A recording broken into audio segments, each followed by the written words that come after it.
በኋላ ቅርንፉድ ፀጉሬን ያከረድደዋል ማለት ቀረ። እንዴት ተጠቀሙ። ሰላም ለእናንተ የሆኑ ውድና የተከበራችሁ ቤተሰቦቼ፣ እኔ በጣም ደህና ነኝ፣ እግዚአብሔር ይመስገን። እናንተም ሰላም በያላችሁበት ይብዛልኝ። ዛሬ ስለ ቅርንፉድ ይዤላችሁ መጥቻለሁ። ቅርንፉድ ውሃ ፀጉሬን ሳያከረድደው ጥቅሙን ብቻ ለማግኘት እንዴት አድርጌ እንደምጠቀመው አሳያችኋለሁ። ሁል ጊዜ ቅርንፉድ ውሃ ወይም ቅባት ስንሰራ ፀጉር ያከረድዳል የምትሉ አላችሁ። እስኪ ወደ አሰራሩ አብረን እንግባ። እዚህ ጋር የምታዩት ተልባ ነው። ተልባ እንግዲህ ለፀጉር በጣም ነው የሚያለሰልሰው፣ በጣም ነው የምወደው። በነገራችን ላይ በውስጡ ያሉት ንጥረ ነገሮቹ፣ ቫይታሚኖቹ በጣም ለፀጉራችን በጣም ጠቃሚ ነው። ተልባ እኔ እንጃ ለሁሉም ፀጉር የሚመች ነው የሚመስለኝ። እንግዲህ በጣም ጄሉ ያለሰልሳል። እንዴት መሰላችሁ የምሰራው? ተልባውን እኔ 2 ማንኪያ ሳይሆን 1 ማንኪያ፣ የትልቁ ማንኪያ ነው የሾርባው ማንኪያ። እንደዚህ እንደምታዩት 1 ሙሉ በሉት። ስላልሞላ ትንሽ ጨምራለሁ። አሰራሩን በደንብ አይታችሁ እናንተም ሰርታችሁ መጠቀም ችላላችሁ። ቅርንፉድ መጠቀም እየፈለጋችሁ ፀጉር ያከረድዳላችሁ ዝም ከምትሉ በዚህ መንገድ ተጠቀሙት ማለት ነው። እስከ መጨረሻው አብራችሁን ቆዩ። ትንሽዬ ቅርንፉድ አረጋለሁ። ቅርንፉድ በበዛ ሳይሆን በተለያየ ቀናት አልፎ አልፎ መሞከር ነው። አንድ ቀን እኔ ግማሽ ኪሎ ቅርንፉድ መጠቀም የለብኝም ለፀጉሬ ጥሩ ነው ብዬ ማለት ነው። ሲበዛ ፀጉር ስለሚያከረድድ ነው። ትንሽ ነው የማረገው እኔ፣ አላበዛም እንደምታዩት ማለት ነው። አሁን ይሄንን ቅርንፉድና ተልባውን አንድ ላይ አድርጌዋለሁ። ውሃ ጨምርበትና አቧራ ካለ ምናልባት በንጹህ ፀጉሬ ላይ ስለምቀባው እናንተም ማጠብ ትችላላችሁ። አንድ ጊዜ ለቅለቅ እናደርገዋለን ማለት ነው። ይህንን ውሃ ደፋለሁ። ከስርም ካለ ይወጣልናል፣ ችግር የለውም። አሁን አንድ ጊዜ ለቅለቅ አድርጌዋለሁ። ያው አቧራ ካለ ይወጣልናል ማለት ነው። እንደምታዩት እርጥብ ነው። ይህንን ጋ በምታዩት ድስት አለ፣ አፈላዋለሁ ማለት ነው። ሁለቱንም በአንድ ላይ አድርጌ እንደዚህ ለቅለቅ እያደረግኩ አወርደዋለሁ። እንግዲህ ቅርንፉድ እኔ አላበዛም።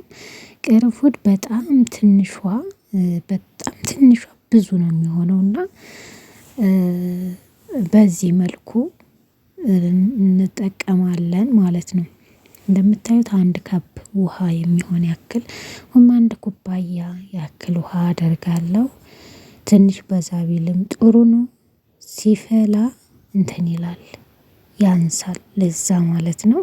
ስለዚህ ከ10 እስከ 15 እስከ 20 ደቂቃ ያክል እንዲፈላ አደርገዋለሁ ማለት ነው። በቀላሉ አፍልቼ እንደዚህ ይጠቀማለሁ። ፀጉሬን ስታዩት በጣም ትገረማላችሁ። አሳያችኋለሁ። እስከ መጨረሻው ተከታተሉ።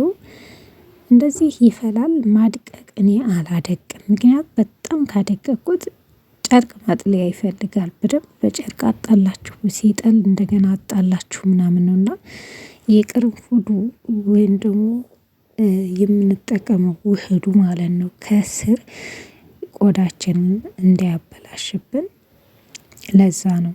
መፍጨት ትችላላችሁ። ከፈጫችሁ ደግሞ ትንሽ የቆነጠራችሁ ማድረግ ትችላላችሁ። እኔ ስለማፈላው ችግር የለውም።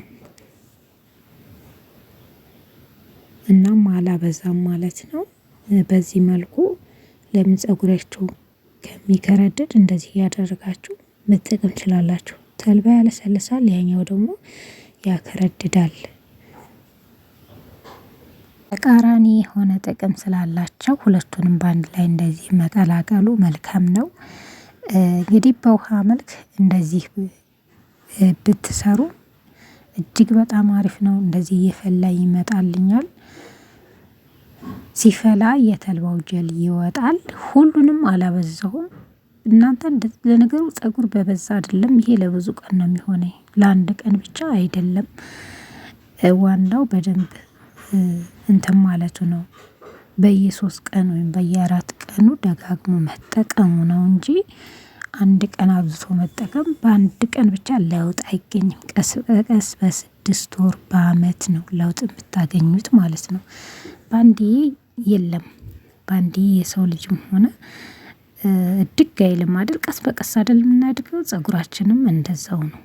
ጥቅሙን የምናገኘው ቀስ በቀስ ስንንከባከበው ነውና እንክብካቤ ይፈልጋል ማለት ነው።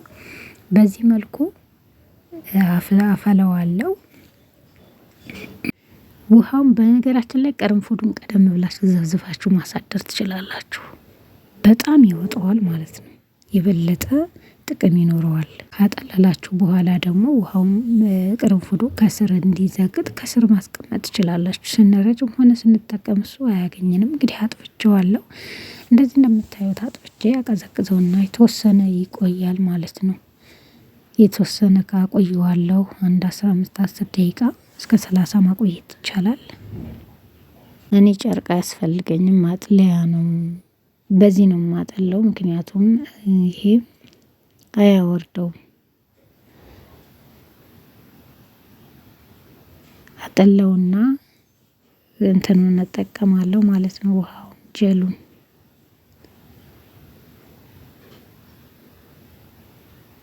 ካጠለልኩ በኋላ ባስቀምጠውም ችግር የለም። ቅርንፉዱን መልሼ እንደገና ወደ ስሩ አደርጋለሁ። ከስሩ ለምን በጣም ቁጭ የሚል ከሆነ ውፍር ይላል የተልባው ማለት ነው። ለዛ እንደዚህ ትኩሱን አጥሎ ከዛ በኋላ ውሃውን ማስቀመጥ ይቻላል። ቅርንፉዱን ከስር ማድረግ ተልባ አብሮ ከሆነ ተልባ እንደዚህ አጥሎ ይወጣል ማለት ነው። ጠላዩ ይሄ ጥቅም አለው፣ አይጣልም።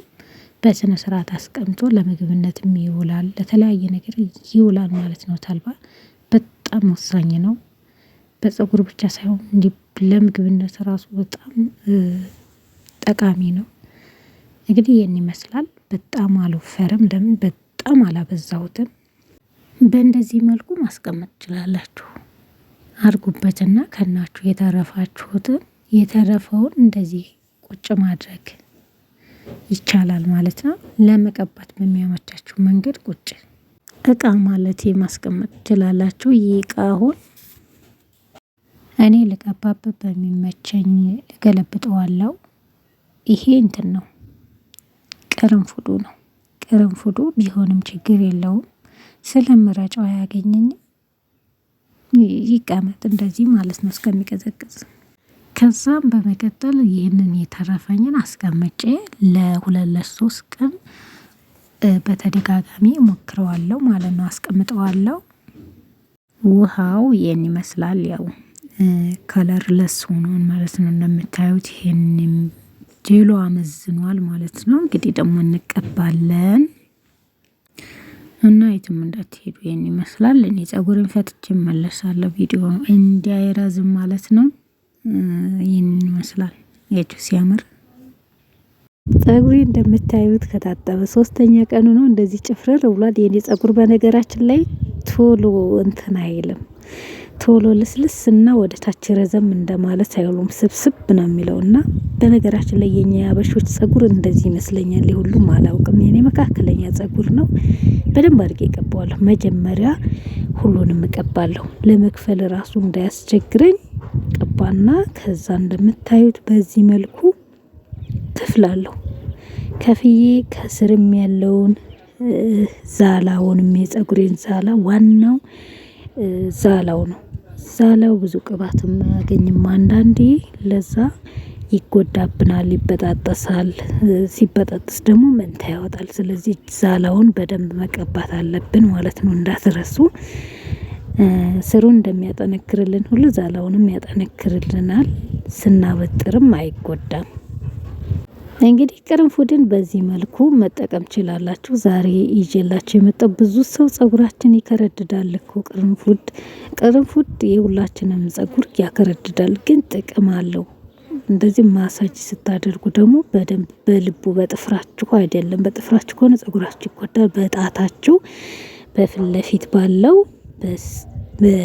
እንትኑ ማለት ነው። ከጥፍራችን ውጭ ያለው በጣታችን ነው ማሳጅ የምናደርገው። ማሳጅ ስናደርግ የደም ዝውውራችን በደንብ ይነቃቃል፣ ፀጉራችን የሚያድጋል ማለት ነው። ከዛ የሁላችሁ እንደምታዩት እንግዲህ ሲቀባ በጣም ነው የሚለሰልሰው። ስለዚህ በዚህ መልኩ መጠቀም ችላላችሁ ማለት ነው። እንግዲህ ቅርንፉድን እንደዚህ አድርጌ ተጠቅሜ ለእናንተ ለእኔ የጠቀመኝን ደግሞ ለእናንተ ለማሳየት ነው። ብዙ ወገኖቻችን ዩቱበር ወገኖቻችን በጣም ይጠቀሙታል ይህን ነገር። በተለይ ከፊት ለፊት ያለው ጸጉራችን እንዲበዛ እንዲወጣ የተበጣጠሰው እንዲስተካከልልን ይረዳናል ማለት ነው። አሁን ጸጉሬ እንስ አለች እንደምታዩት። ቅድም ክርፍፍ ብሎ ነበረ። አሁን ይኸው ፉድን እንደዚህ በዚህ ዘዴ እንደዚህ እንጠቀመዋለን ማለት ነው። እንደምታዩት በዚህ መልኩ መጠቀም ትችላላችሁ። ምክንያቱም ይሄኛውንም በዛው እንትን ነው የምቀባው። እንግዲህ ከስር እስከ ዛላው ድረስ አድርጌ እንደበፊቱ ቀባለሁ። ከቀባው በኋላ ማሳጅ አደርጋለሁ። ማሳጅ ካደረግን በኋላ ደግሞ እናበጥራለን ማለት ነው። ተልባው ጀሉ እንደዚህ ይረዳናል። በቀላሉ መጠቀም ትችላላችሁ። ቅባቱን ሲሆን ደግሞ ስለሚጠቅም ነው የምናደርገው። ቅርንፉድ ከስር ከፊት ለፊት ያለው ጸጉሬንም በደንብ አርጌ ቀባለሁ እና ጠቃሚ ስለሆነ አከረደደ ማለት እኔ በራሴ ጸጉሩን ጥንክር ስለሚያደርገው ስሩን ያጠነክርልኛል ብዬ ነው የማስበው። ብዙ ጊዜ ቅርንፉድ ስቀባ ጸጉሬ ብዙ አይወጣውም ሳበጥር ማለት ነው እና ያጠነክራል ይመስለኛል። ማብዛት ብቻም እንዲሁም ማብቀል ብቻም ሳይሆን የሚያጠነክር ይመስለኛል። እንደዚህ አበጥረዋለሁ። በዚህ መልኩ ካበጠርኩ በኋላ ትንሽ ያዝ ያደረገኝ ካለ ዝም ብዬ መቀባት ነው። እንደምታዩት በጣም አሪፍ ነው። ልስልስ ነው ያለው። መጀመሪያ ላይ ጸጉሬን አይታችሁታል። አሁን ደግሞ ለማበጠር እንደ ልቤ አበጥሬ እንደ ልቤ መስራት እችላለሁኝ ማለት ነው። አያችሁት? ይሄን ይመስላል። ቅርንፉድ ስትጠቀሙ አንደኛ ከሚያለሰልስ ውሃ ጋር ማድረግ ነው፣ ከተልባ ጋር እንደዚህ እንደኔ። ሁለተኛ ደግሞ ቅባት ስትጠቀሙ ደግሞ ከሚያለሰልስ ለምሳሌ አልመንድ፣ ኮኮናት ቅባቶች ጋር አልመንድ ጸጉር ያለሰልሳል። ለኔም እና ሀምላም ሽታው ነው እንጂ ቀላቅሎ መጠቀም የተመረጠ ይሆናል። መተው ሳይሆን ቀላቅሎ መጠቀም። ሁለተኛ ደግሞ አታብዙ፣ ስትጠቀሙ አታብዙ። ፍሬዎቹ ቢያንስ ከ20 ፍሬ ባይበልጡ መልካም ነው። አንዳንዶቻችን በጣም እናበዛለን። እኔ አላበዛም። ቅርንፉድ ብቻውን ብዙ የሚያበዛ ሰው አለ። ያ ክፍችር የሚያደርግ ነው የሚመስለኝ እኔ በራሴ ማለት ነው። ምክንያቱም እኔ አብዝቼ አልጠቀምም። በትንሹ እጠቀማለሁ፣ ግን በተደጋጋሚ ሞክረዋለሁ ማለት ነው። አያችሁት? ይህን ይመስላል። እንደዚህ ካለሰለሰልኝ ታዲያ ምኑ ጋ ነው ቅርንፉድ ጸጉሬን የሚጎዳብኝ ብዬ አላስብም ማለት ነው። ከዛም ደግሞ ጸጉራችን እንደዚህ ልስልስ ብሎልናል አይደለ? አሁን እንደፈለግን የአይነት ስታይል መስራት እንችላለን፣ ግን ወፈር ወፈር አድርገን ብንሰራ ሁል ጊዜ እየተመረጠ ነው። ጸጉር የሚፋፋው የሚያድገው የተሻለ ውጤት የምታገኙበት የሚስተካከለው ወፍራም ወፍራም አድርጋችሁ ስትሰሩ ነው። በዛ ላይ ፈጠንም ይላል።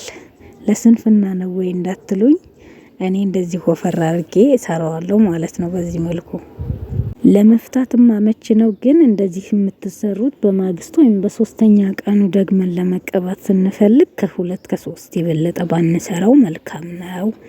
ያውላችሁ ይህን ይመስላል።